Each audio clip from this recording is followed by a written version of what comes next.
Growing threats from violent extremist groups have triggered new action from the Justice Department.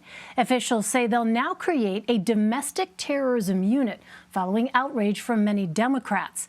They accuse the FBI of failing to address these issues, which they say led to the January 6th attack. The Justice Department made the announcement during a Senate hearing where Republicans fired back, highlighting police brutality protests that swept the nation in 2020. For more on this, let's bring in CBS News senior investigative correspondent Catherine Herridge. She's following the hearing in Washington. Hi there, Catherine. So tell us specifically a bit more about this. How is this new unit going to work? Elaine, this new unit will be a consolidation of the investigations done by nearly 100 U.S. attorneys, as well as the FBI's Joint Terrorism Task Forces. They do the legwork in these cases. So it's about consolidation. It's about greater coordination.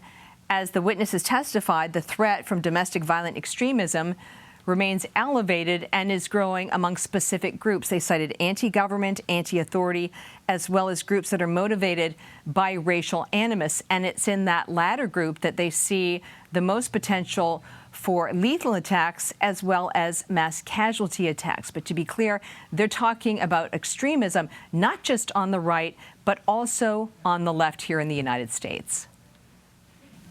Well, so you touched on a bit of it there, but more than 700 people have been arrested and charged over their involvement in the deadly January 6th insurrection. How do those numbers break down, and what do they tell us about domestic violent extremism more broadly?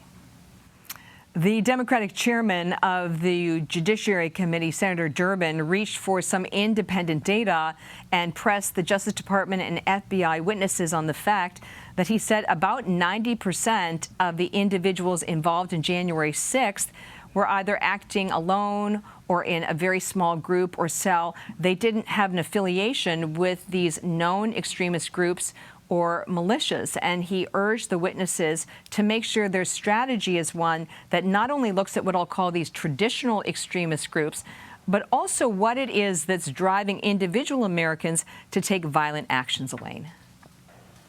So if that's the case, Catherine, because I think so many people are sort of searching for answers when you learn a bit more about those who have been arrested and charged, that it is sort of a broad swath, if you will, of citizens.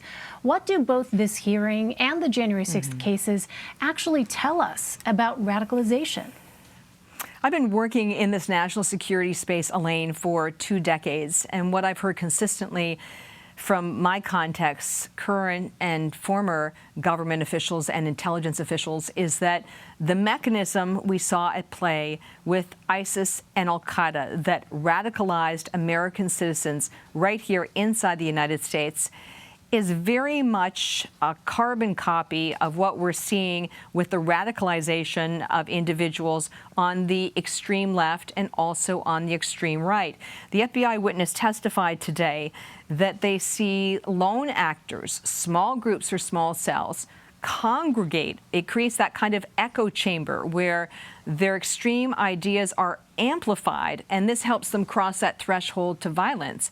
And the FBI witness said that they then seek accessible weapons and they go after soft targets. If you just rewind a decade, that is the very description that the same kind of officials used when they testified about the growing number of Americans who were joining al-Qaeda or ISIS to carry out attacks inside this country. So it's this digital radicalization that we first saw with, I'll say, international terrorism, and now we're seeing with extremes on both the left and then also on the right.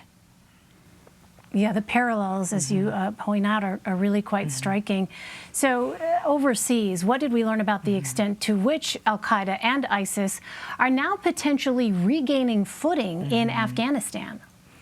There was one line of questioning about the extent to which al-Qaeda and ISIS have expanded their footprint in Afghanistan now that the Taliban is in control, and the senior Justice Department official for the National Security Division didn't want to speak publicly about what we know about those operations, nor did they offer tremendous reassurances that the U.S. government and the U.S. intelligence community has continued strong visibility into Afghanistan with the takeover of the Taliban and the loss of all of those sources and assets on the ground that were essentially our eyes and ears to al-Qaeda and ISIS activities.